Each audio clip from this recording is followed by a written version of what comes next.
We're five brothers. I want you each to start a banking business in a different country. One to go and open a house in Paris, one in Vienna, one in London. Choose the most important centers, so that when money is to be sent from here to London, let us say, you won't have to risk life and gold and shell here in Frankfurt. We'll just send a letter to Nathan in London saying, pay so-and-so. And that will be offset by loans from London to Frankfurt. Understand? Yes. In your day, there will be many wars in Europe. And nations that have money to transport will come to the Rothschilds because it will be safe. You mustn't talk anymore. The doctor. I'm giving advice to our sons, Mama, that the doctor cannot give. Remember, unity is strength. All your lives you must stand by one another. No one brother must be allowed to fail while another brother succeeds. Your 5 banking houses may cover Europe, but you will be one farm. One family, the Rothschilds. There is a name on the manifest that was never crossed off because it was never written down. J.P. Morgan owned the ship. He booked the suite. Then, days before departure, he withdrew. Illness, his office said. Photographs taken in France shortly after showed a man in excellent health, rested, unhurried. 3 other men were not so fortunate. John Jacob Astor IV, Benjamin Guggenheim, Isidor Strauss, the 3 wealthiest independent financiers in America. All boarded, none survived. 18 months later, on a near-empty Christmas Eve, Congress passed the Federal Reserve Act. The field by then was clear. We're all here because we know something about history never fully adds up. So tell me in the comments what city you're from and how long you've been down this rabbit hole.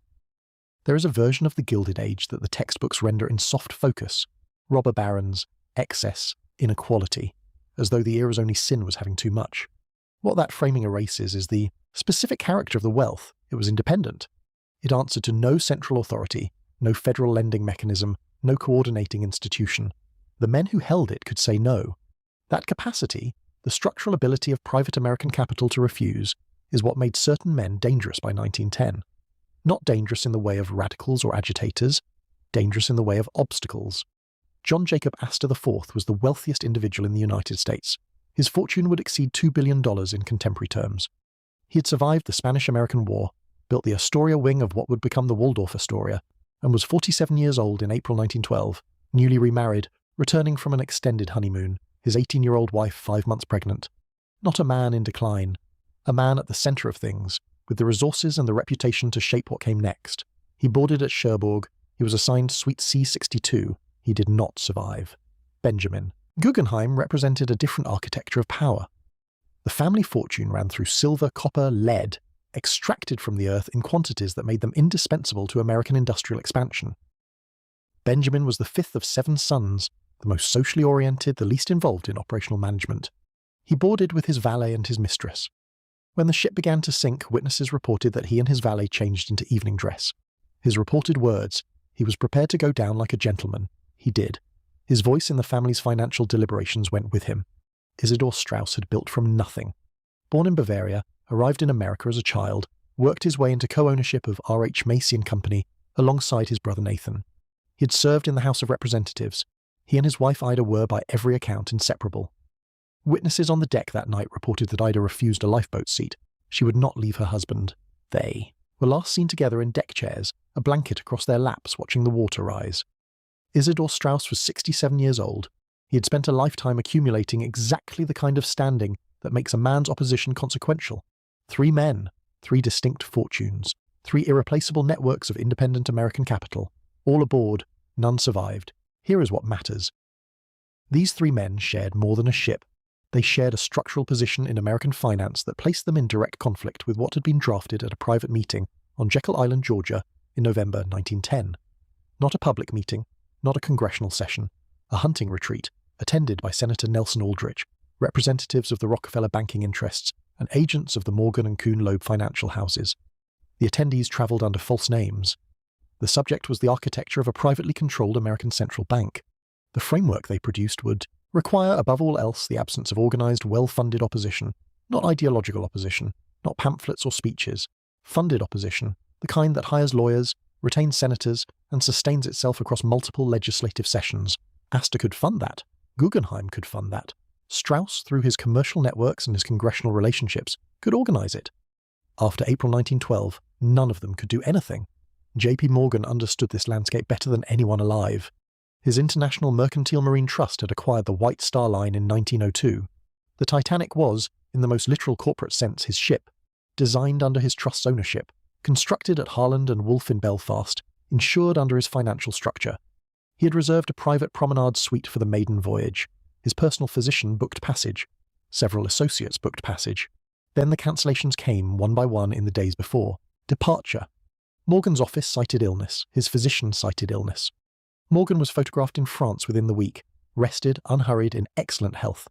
The ship that he owned departed Southampton on April 10, 1912. It carried his three most financially significant opponents across the first-class manifest. It did not carry him. That is not an inference. That is the booking record, the cancellation notice, the passenger manifest, and the French newspaper photographs placed side by side without editorial intervention. What they show is a man who owned a vessel, reserved a place on it, and did not board. What they show beside that is three men who had every reason to reach New York and no reason, until the night of April 14th, to believe they would not. The Senate inquiry convened within days of the sinking. It called 82 witnesses. It did not call J.P. Morgan. His health, his office reiterated, made travel difficult. The inquiry accepted this without issuing a subpoena. It did not request his correspondence with White Star Line management. It did not ask why the ship's owner had withdrawn, nor whether that withdrawal had been communicated in advance to the men who remained aboard. The question was not asked. The record reflects its absence the way a photograph reflects a missing figure, not by showing nothing, but by showing the space where something should be. The Olympic and the Titanic were built simultaneously at the Harland and Wolff shipyard in Belfast, their hulls rising side by side in the same dry dock. Nearly identical in dimension, nearly identical in configuration, nearly identical to any observer who had not memorized the precise differences in external appearance. This matters because of what happened to the Olympic before the Titanic ever sailed. Not gradually, not by wear, by collision. In September 1911, the Olympic struck the British warship HMS Hawke in the Solent. The damage was structural, the repairs were extensive and costly. The insurance claim was submitted. Then it was denied. The Admiralty Court ruled the fault lay with the Olympic, which voided the payout entirely.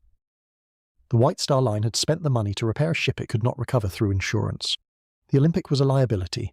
The Titanic was fully insured, unscratched, and worth, on paper, considerably more destroyed under covered circumstances than operational under ordinary ones. This is where the switch theory begins, not in rumour, in accounting.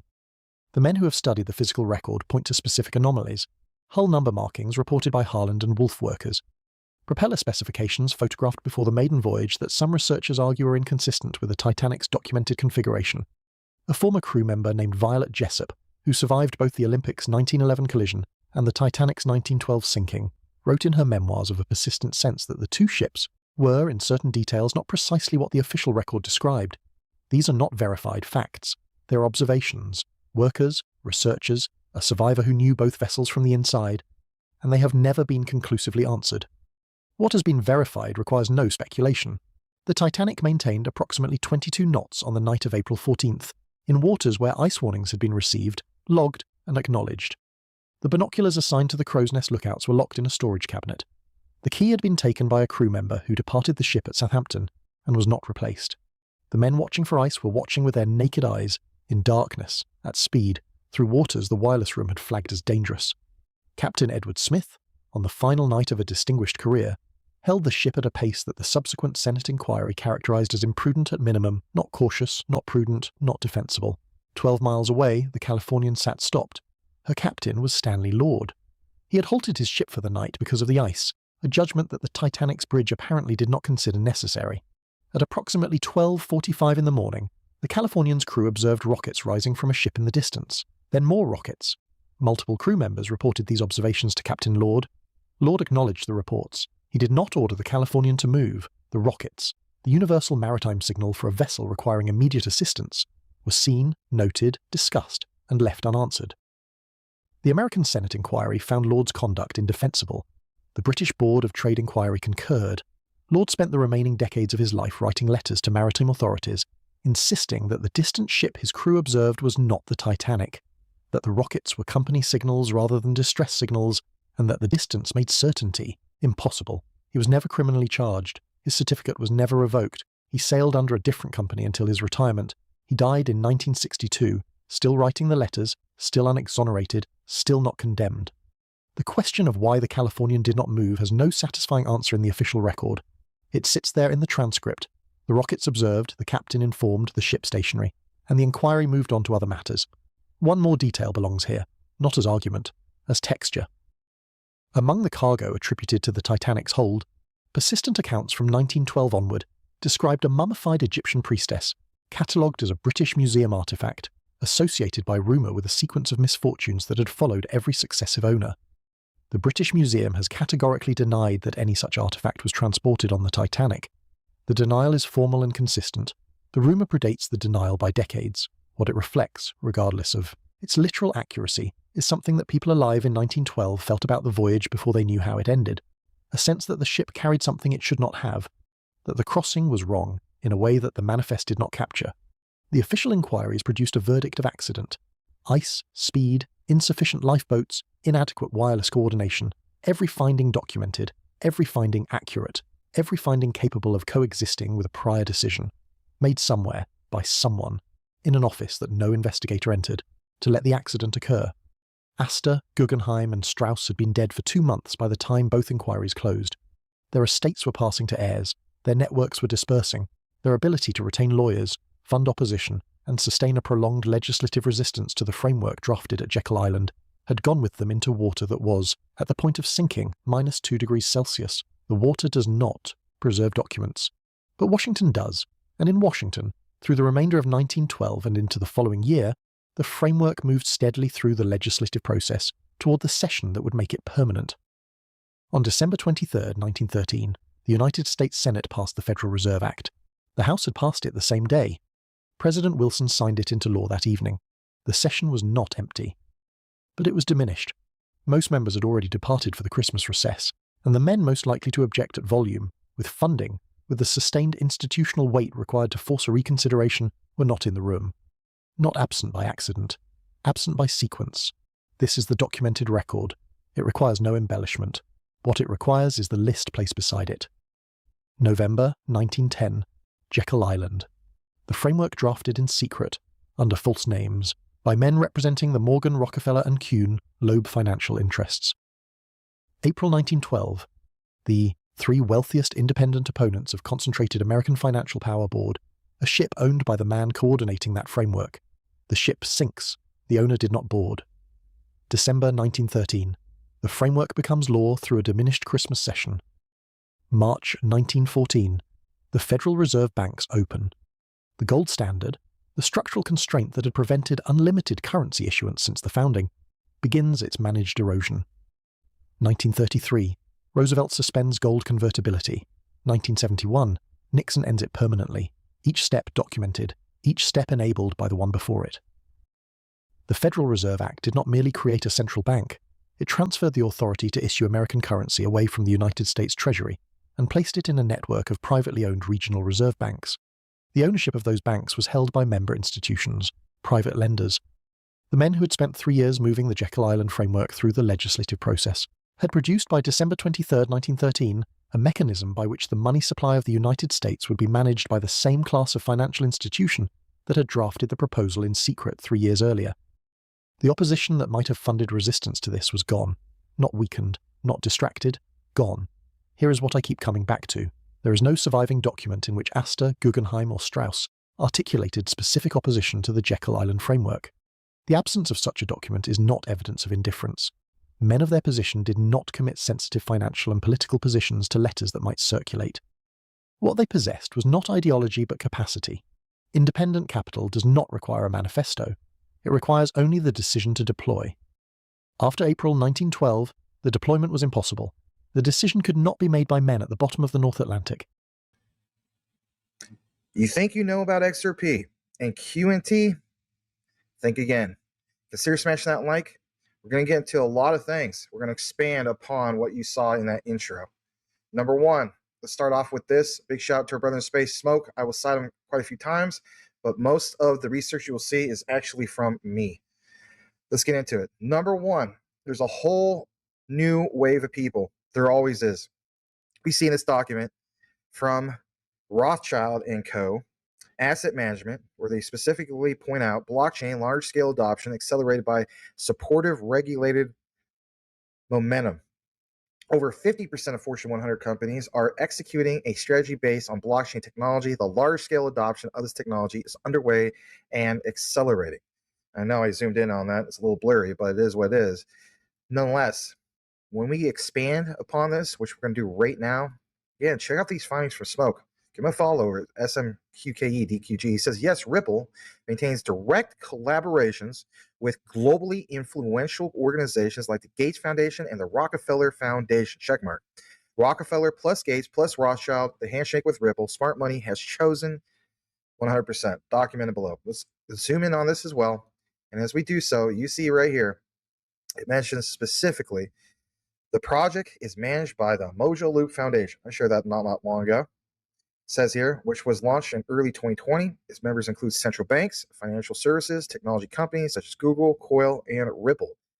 And the likes of Bill and Melinda Gates Foundation, whether you like them or not, and boom, right there, Rockefeller Foundation. Mojaloop Foundation and its community also advances financial inclusion by shaping international standards and innovations. For example, through a research partnership with the Monetary Authority of Singapore on central bank digital currencies. Okay, as I jump back to it, I want you guys to see the other part of this. Right down here on January 21st, I believe I shared this in another video, but again, there's a whole new wave of people. We see here straight from the Edmond de Rothschild Fund. Okay, let's blow this up a little bit for you to see it yourself. It mentions this.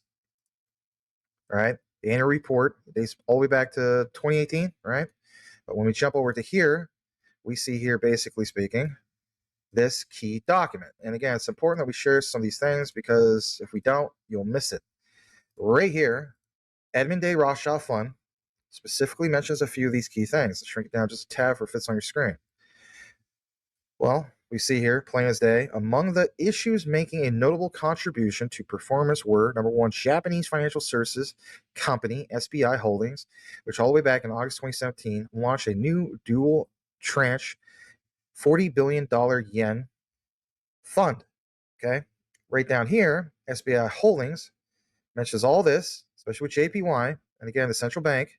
Underlying equity rallied over 60% at the time during the period as the company caught up in the optimism surrounding cryptocurrencies. As we know, SBI owns a 8.7% stake in Ripple's XRP. All right, so you're seeing here where the Edmond de Rothschild's fund is specifically not hiring, but highlighting XRP. Okay, and that was on page 29 of that particular document. Now, watch what happens when we verify some things that, again, you're not aware of. All right, a good amount of people are aware of this, but not all of them. I also expanded to some of the new things that you haven't seen. Right here, we see, specifically speaking, Guy Dietrich. All right, now if you're wondering, like, who in the world is this guy? Well, he joined the board of directors over the Quant Network. This is a while ago, right, all the way back in 2019. But he's the managing director, or at least was, of the Rockefeller Capital Foundation. And again, he joined the board of Quant Network, supporting companies' expansion to the United States. Okay. Another thing I want to point out is, again, he was the managing director of Rockefeller Capital Management in New York. Prior to joining Rockefeller, he led the largest private wealth management practice for Morgan Stanley, Smith Barney, Silicon Valley. All right. Again, he says he's delighted to join the board of Quant Network.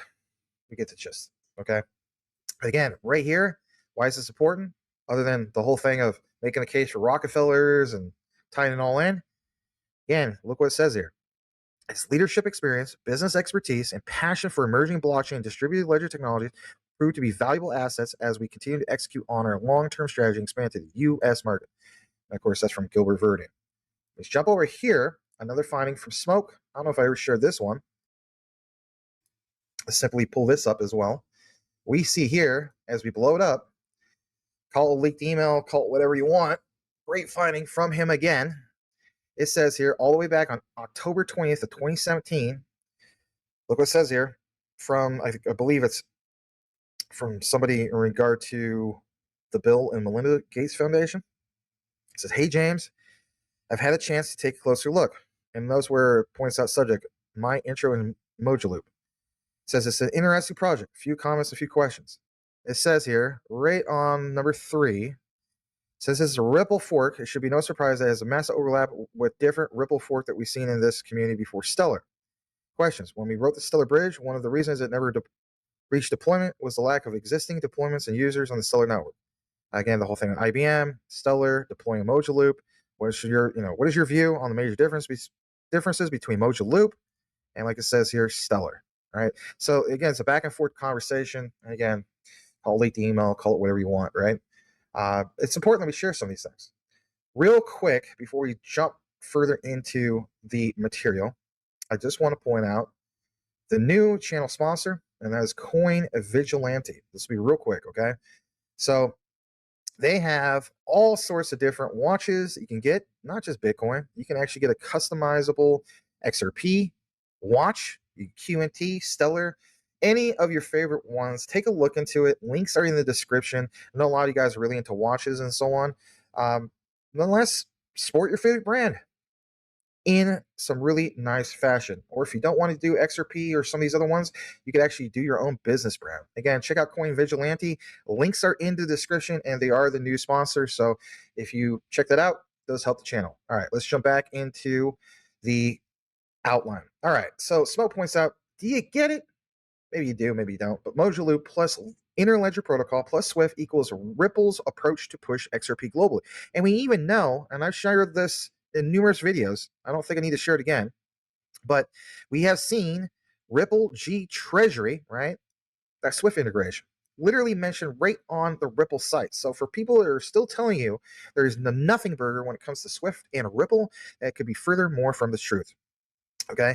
Because when we get into it, we know basically this right here. Official ISO 222 site shows approved requests to enable Ripple's Interledger on the Swift network. And we see as it goes further down, let's just freeze the frame right there, right? That's a great finding right here from ISO222.org, okay? We see here 1358, the Mojaloop Foundation. And again, constant mentions of this. So that also matches up. That's a huge finding, of course, from Smoke. Now, what I want to do now is establish a little bit more of a paper trail of what we were originally getting into in our research. I want to point out this gentleman. Some of you guys know about him, some of you don't, and that's okay.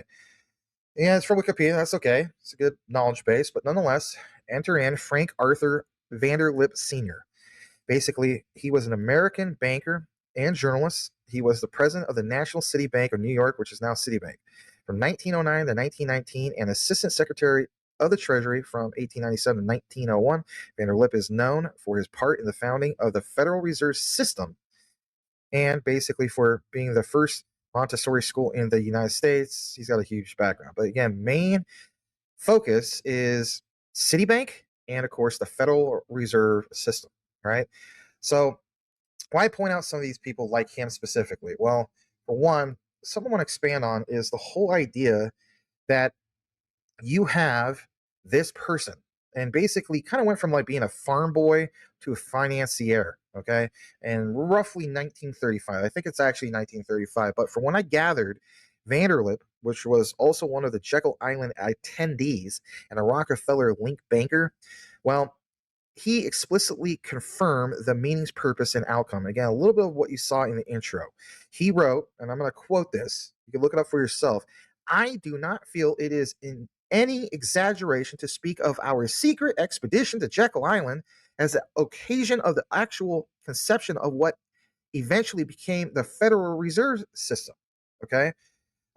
Basically, why am I pointing this out? Well, the Aldrich plan, okay, if you've been following that, there's a quote with that which points out, quote, "were all contained in the Federal Reserve Act as it was passed." Now, from what I gathered, this was the clearest first-person admission from a direct participant.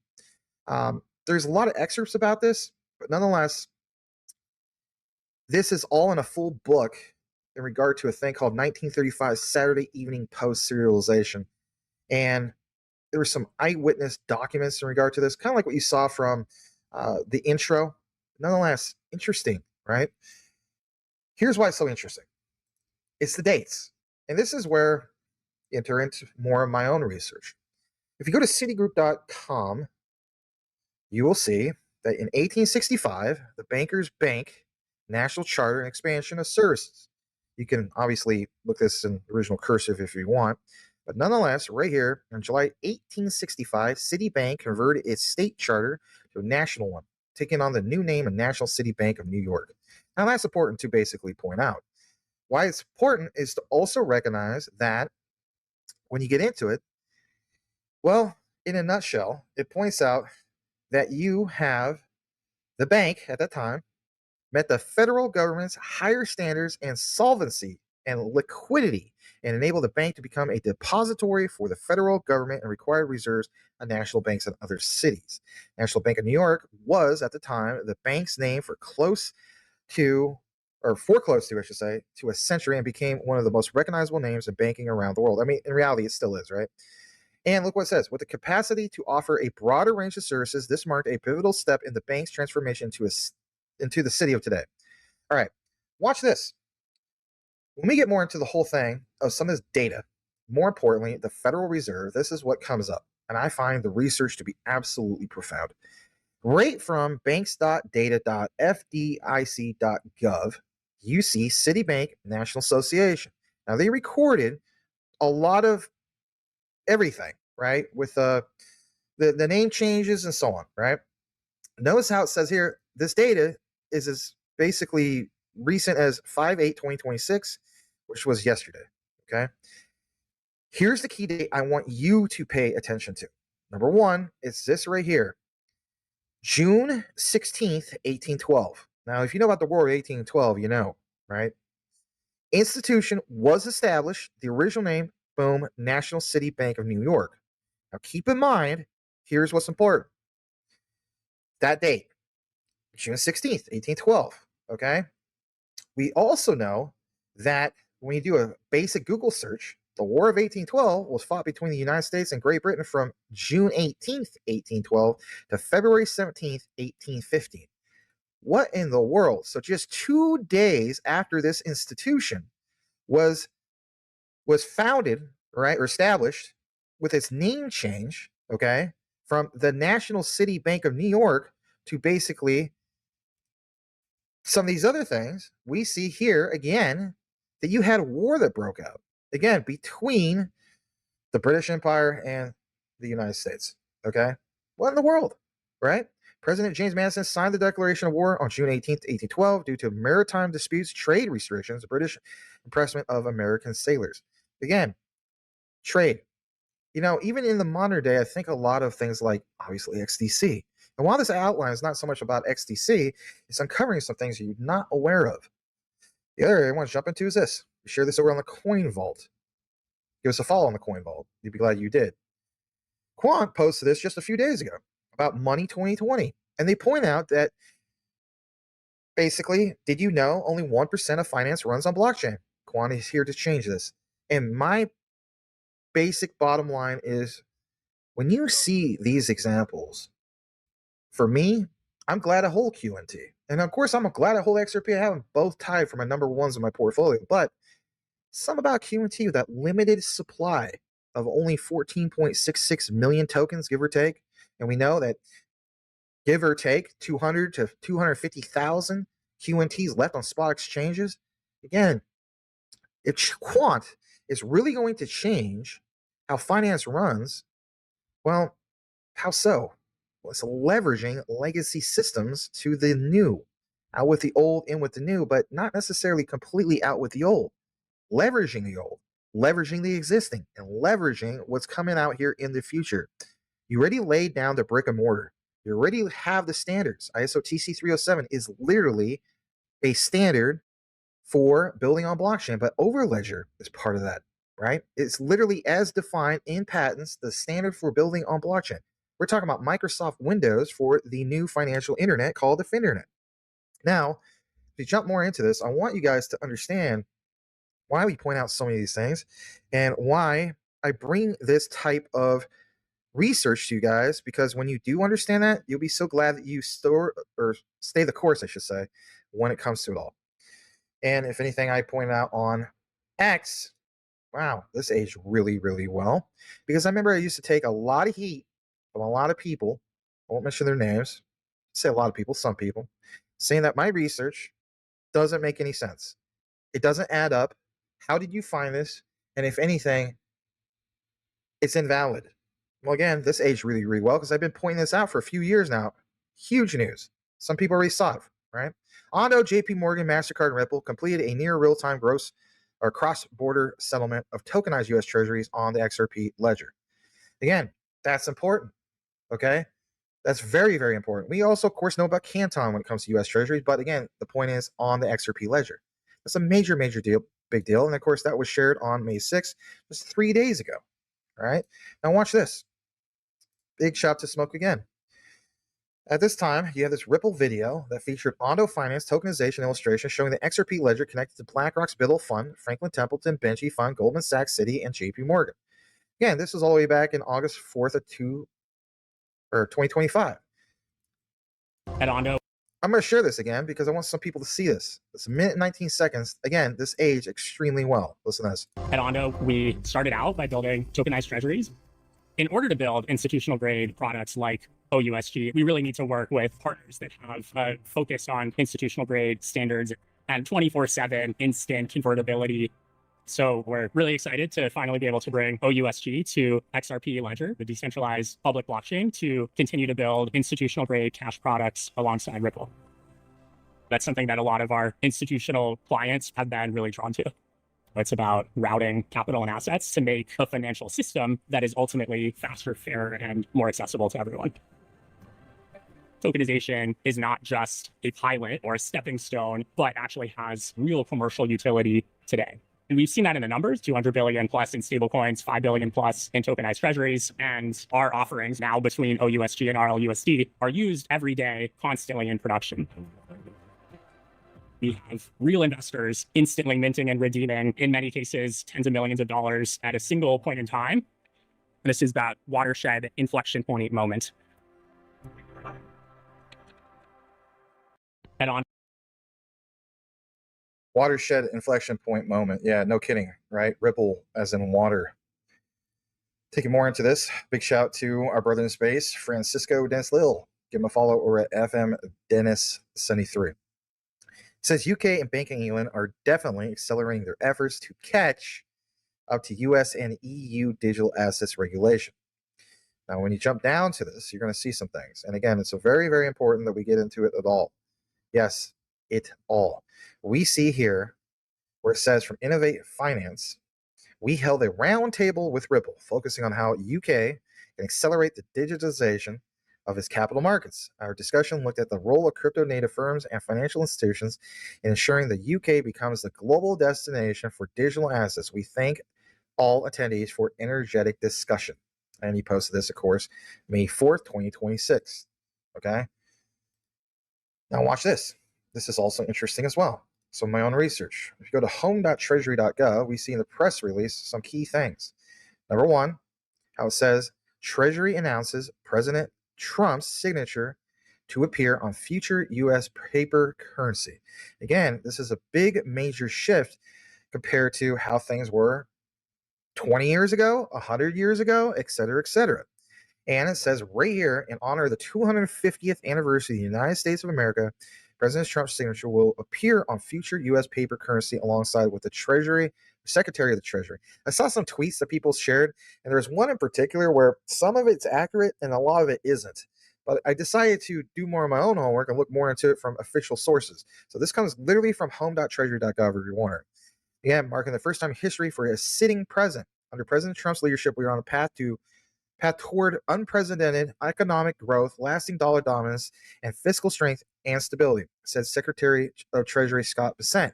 There's no more powerful way to recognize the historic achievements of a great country and President Trump in the dollar, U.S. dollar bills bearing his name, and it is only appropriate that this historic currency be issued at the semi-quintessential.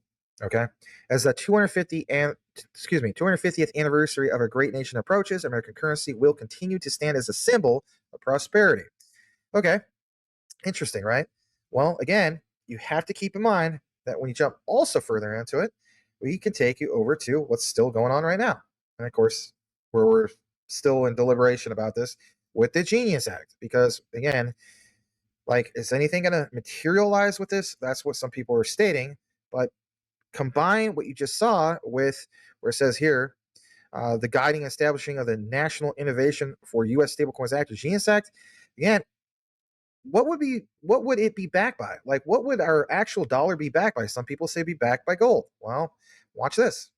Go down to here, whitehouse.gov / presidential actions. It says right here, March 6, 2025, establishment of the Strategic Bitcoin Reserve and United States Digital Asset Stockpile. The reason why I'm pointing this out for you guys, again, is the whole thing. Again, I'm not trying to make this controversial. Some people don't agree with this. Some people don't. It is what it is. I'm just bringing you guys news. Do with it what you want. Bitcoin is the original cryptocurrency, like it says here. Bitcoin protocol permanently caps the total supply, 21 million coins, never been hacked. As a result of its scarcity and security, Bitcoin is often referred to as digital gold, right? So again, the United States government currently holds a significant amount of BTC, but has not implemented a policy to maximize BTC's strategic position as a unique store of value in the global financial system. That's important, okay? So what would happen in light of everything? Hard to say, but nonetheless, are we putting the gears to motion? Could very well be. Here's another thing that some of you guys have seen, a lot of people haven't seen, so it is what it is. This is from The Guardian, and look what it says there. Trump appointed panel that approves a 24-karat gold coin featuring, of course, his image. Federal law says living presidents cannot appear on currency, but commission approves design for the 250th birthday of the United States of America. And the vote by U.S. commissions on fine arts, or of fine arts, whose members supports of the Republican president were appointed by him earlier this year without objecting. It clears the way for U.S. Mint to begin production of the coin, whose size and denomination are still under discussion. Again, you have to keep in mind that when we look more into this, again, federal law, what about the whole thing of the Treasury? What about the whole thing of the Federal Reserve? It is interesting to look more into this, and that's exactly what we're going to do. And of course, this is where I need to unveil some other things. I've shared this document before, but not to this degree. And that is this document, which is Quant CYOS 2022. It's a 28-page document that specifically points out digital assets ready for center stage. Again, do you feel as though that all this is well past this pilot stage? Do you feel as though that we are ready for that center stage moment? Well, you got to keep in mind that we need to get to that adoption. People point out with clarity, we definitely would. Shout out to the Coin Vault. Check out more on the PACE Act. You may not even know about it, right? And again, it's important to recognize some of that. As we jump down, I want to point out some things from the Quant network. This one right here is one of the best pieces of this outline. Page 14 to 28 specifically points out overcoming fragmentation of the tokenized assets market. Points out that the current market for tokenized assets is small, but expected to grow rapidly over the coming years. I feel that way as well. Look what it says here, though. Right? The bottom line is to recognize that if the market grows, or as the market grows, and tokenized and traditional assets start to coexist, the industry must ensure interoperability between participants and systems during the life cycle of tokenized assets. And again, they already had key experts that joined their panel. They already had the collaborations. They already tested to have the ability to overcome fragmentation. This was already done. But the main thing is to point out that they have those experiments with Settle, and look at what it says here, Citi, Clearstream, Northern Trust, and the role of Swift, okay, and for future interoperability. So been there and done that. As we establish a tad bit more, I want to point out this, okay, and that is to pound home a little bit more on how Quant and R3 were selected as technology providers for the UK's regulated liability network, okay. We need to also recognize that when you jump down to here, it says right here, participants in UK includes Barclays, Citi, see how we did that again, Lloyds Banking, all these ones, Mastercard, NatWest, all this adds up from what you saw earlier. And of course, there's the lady that does the Quant Overledger demo. That is Jana McIntosh, okay? Yes, that is her. All right, Quant's experience developing connectivity and smart contracts will prove invaluable to the UK RLN, says Jana McIntosh. And again, Gilbert Verdian also used to work at a senior role with Ernst & Young. now known as EY. Now, something else I want to point out to you guys is in this document, one that needs to be pointed out is DXC Technology. Now, DXC Technology, Gilbert Verdian's original mentor, okay, colleague. He was part of DXC, okay? And we also saw documents that list quant networks side by side with DXC, with the RLN. Well, do you find it interesting, this finding? And this is from DXC.com. It's their partner ecosystem. And in this ecosystem, my goodness, there's so many things here. Most of these are, in fact, integrated into the quant overledger. If you don't believe me, I'm going to show you proof. Right here, I've taken the liberty of showing you orchestration of how this all comes together. So let me show this to you. Right here, we see here AWS KMS secrets. And of course, this is from Quant Overledger documentation from their developer portal. Okay. Again, encrypt data using a key. What key? The QNT token. Yes, literally. And we see here to prepare a smart contract with the Overledger. Remember how it also mentioned on that page, just in case you missed it, about Google Cloud? We see here to create a subscription. To also connect it over to Microsoft Dynamics 365 Finance and Operations. It did mention that. You can always pause and go back to that area. And of course, there's Oracle to create a record through Oracle Fusion Cloud ERP. Another one that was listed on that listing of DXC Technology and their ecosystem of partners is also Salesforce to create a job. SAP was also mentioned. SuccessFactors to create or get a record. And also ServiceNow to search records. Shout out to Rue Black. He's always pointing out ServiceNow. I might have to get more deep and show that to him a little bit later. But nonetheless, at the very end, Overledger will sign that transaction. Again, why am I sharing all these key ones with you? Well, here's why. Let's jump back one more time. As you see here, DXC, almost every single one you see here is integrated into the Overledger. That is a great finding. Hopefully you appreciate that type of research. Now, to solidify it just a little bit more, let's jump on over to this, and it's gilbertverdian.com again. So everything you saw in regards to the Federal Reserve, et cetera, is Gilbert Verdian. Again, was he a senior manager at Ernst & Young? Yes, absolutely. 2007, 2011. But right here, again, I've shared this numerous times, cannot pound it home enough. Gilbert Verdian still is part of the Federal Reserve Fed Payments Improvement Community from 2018 to present, and he was part of the Secure Payments Task Force from March 17th to 2017 to also July 2018. All right, watch this. I share this in the Coin Vault, and I've also shared all my own Maximus Crypto. All right, Gilbert Verdian recently posted this while XRP Vegas was going on. Okay, April 27, 2026. Tokenized deposits or stablecoins. Gilbert spent last week at Nacha Online Payments 2026 in San Diego, California, debating exactly that with colleagues from TD, Northern Trust, and Trovada.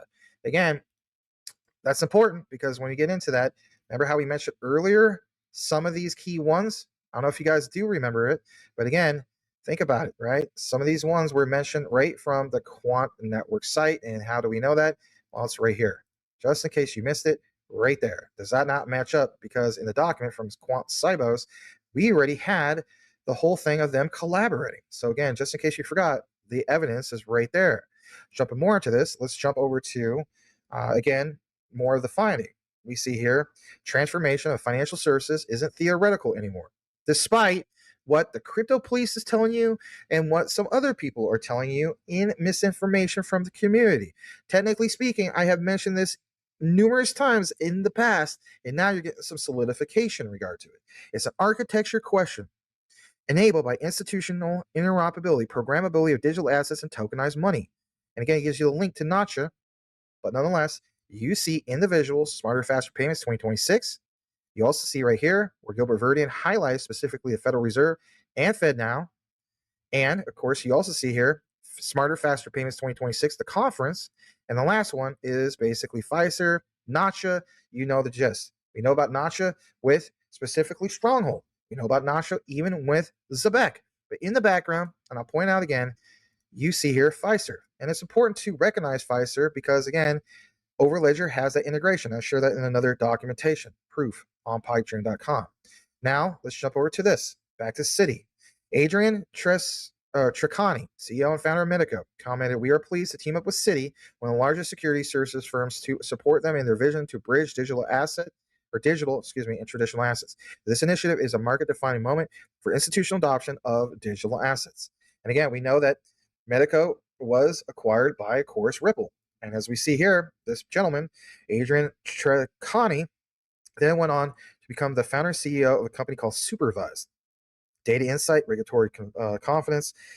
And as we jump over here, it says here, it's a Swiss AI startup. It's called Supervised.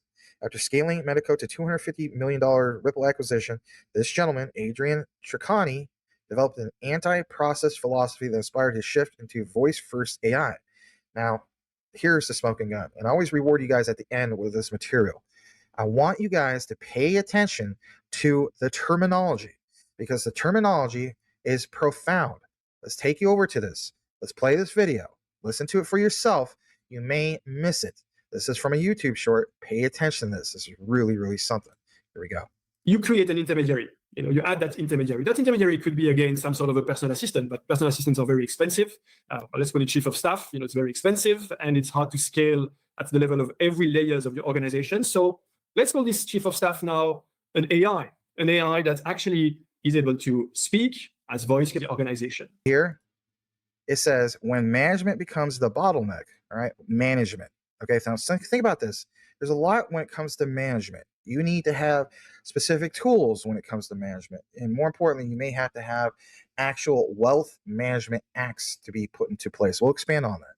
Big shout to Molt Media and our collaboration to unveil that in that super long deep dive, right? That was, all of us were trying to chime in, and as a result, took a little over an hour and a half. It is what it is. But nonetheless, what you see here is this. It's ISO 222 RU. Literally, the site is called ISO 222.ru. Most people aren't really sharing this with you. I haven't seen a lot of people share it with you. Maybe Smoke shared it with you. I don't know. But nonetheless, I do find it interesting, this site, because, again, right over here on the top left, again, that literally looks like the Ripple logo, but it's connected, right? And again, the last thing that was ever published on the ISO 222 RU, which is a Russian site, is on August 4th, 2025, right? But it's a reshare of how it says on February 3rd, 2025, the album of electronic messages containing orders was published on the website of the Bank of Russia. The document has been developed in accordance with Part 2.1 of Article 8 of Federal Law on the National Payment System that dates back to June 27, 2011. Again, this is all with the Bank of Russia, because you have to keep in mind they have a unified migration plan for the application of financial messages in the international standard ISO 222, the National Payment System. Okay, so please keep in mind that. And again, it is intended for the preliminary familiarization of financial communication participants with the application of payment orders in electronic form. So last I checked, SWIFT does that. But we know that when it comes to Russia, the sanctions prevent them from using the SWIFT system. So are they doing their own thing? And if anything, would that be through something like Ripple with XRP? Everybody's asking that. Now watch this. Do you find it interesting? Because there's a lot of people who haven't seen that other video. That on February 3rd, 2025, on the exact same day, called a coincidence, we see here from the White House on whitehouse.gov a plan for established United States Sovereign Wealth Fund, boom, February 3rd, 2025. Now, people would say that's just a giant coincidence. Call it whatever you want. Draw your own conclusion. I'm not trying to convince people anything. But we also see here that is incredibly interesting, okay? And again, here's why it's so interesting. Shout out to Ripple Zitty. Sometimes their posts on Ripple Zitty is a bunch of nonsense, but this one, it was interesting. So it says here, for example, what does the new XRP index on Moscow Exchange mean? Moscow Exchange is launching an official XRP price index, a real-time benchmark for its market value. The price isn't taken from one exchange, it's aggregated from Binance, Bybit, OKX, and BitGet. Shout out to Bybit, by the way. They featured myself, Smoke, and a few others, Molt and Mr. Man, in the news recently. So thank you for that, Bybit. No, I'm not paid by them. So it says it updates every 15 seconds during trading hours, making it fast, transparent, and institution grade. Yeah, that's important, is it not? And again, why does it all matter? Well, because XRP gets a formal benchmark on a major national exchange. You don't say. This is how institutions track assets before building products. Strengthens XRP as a recognizable, tradable asset. And right there, MOEX, Moscow Exchange. You have XRP in the middle, and again with Russia. So with that said, is this not interesting to see this from ISO 222? Again, album electronic messages. And again, unified migration plan on the application of financial messages and the international standard. For what? A national payment system. So this is aging extremely well. And when we jump more into it, shout out to this guy right here. He says validating is true. I should say this guy is Zaya888. I went over to there, and I don't advise you to go over to the site, okay? But you can if you want. Go. It's a commersant.ru, and you see here on May 4th, 2026. The reason I don't advise is because I don't know if you have all the tools I have to block a bunch of stuff, okay? I don't want you guys to mess up your computers or whatever, right? Allow me to be the person to take the risk, not you, right? So you're just watching this. Nonetheless, Moscow Exchange will begin trading 4 more cryptocurrencies on May 13th, literally one day after my birthday. I'll be 45 on Tuesday. Yeah, anyway, who cares about my birthday? But anyway, nonetheless, the Moscow Exchange will calculate Solana, Ripple with XRP, and I know it just says RP. There's going to be always that one guy like Jimbo, you know, just says RP, doesn't say Ripple XRP. Pump the brakes, Jimbo. We love you, Jimbo. But keep in mind, I just interpreted it from Russian to English. And again, their alphanumeric characters in Russian and so on, it doesn't come across perfectly in English. So again, it does still say Ripple, okay? And we see some of these other ones. Data from the following crypto exchanges will be used. So again, when we jump back to, we're talking about the whole thing of a data aggregator, does this not match up? It does. So I would say it's true, and it is valid. And again, Moscow Exchange has been trading Bitcoin, Ethereum since 2025, Dogecoin, Hyperliquid, Chainlink, etc., etc., etc. So that is an outline. That's what I have for you today. I know some of you guys have stated that you've been missing me, and I appreciate that. Thank you so much for that. It's nice to be missed. I was just kind of going through some personal things, right? And it's just a reminder to me that, you know, at the end of the day, I just need to give my promise to the Lord, right? So 1 Peter chapter 5, verse 7, cast all your anxiety to him because he cares for you. And basically Psalms 55:22, and that is cast your burden on the Lord. He will sustain you. I need to do more of that, right? But nonetheless, there's an outline. So glad to give it to you guys. Do me a solid if you happen to listen to the entire outline, and that is to type in ISO 222 RU, okay? Or if you want to abbreviate it, you can. And it lets me know who's paying attention and who really isn't. As the saying goes, know what you have, know why you hold it. The research, yes, the real true research, trumps FUD 110%. May the Lord Jesus bless you all. I truly mean that. We will see you in the next video. Over and out. Bye-bye.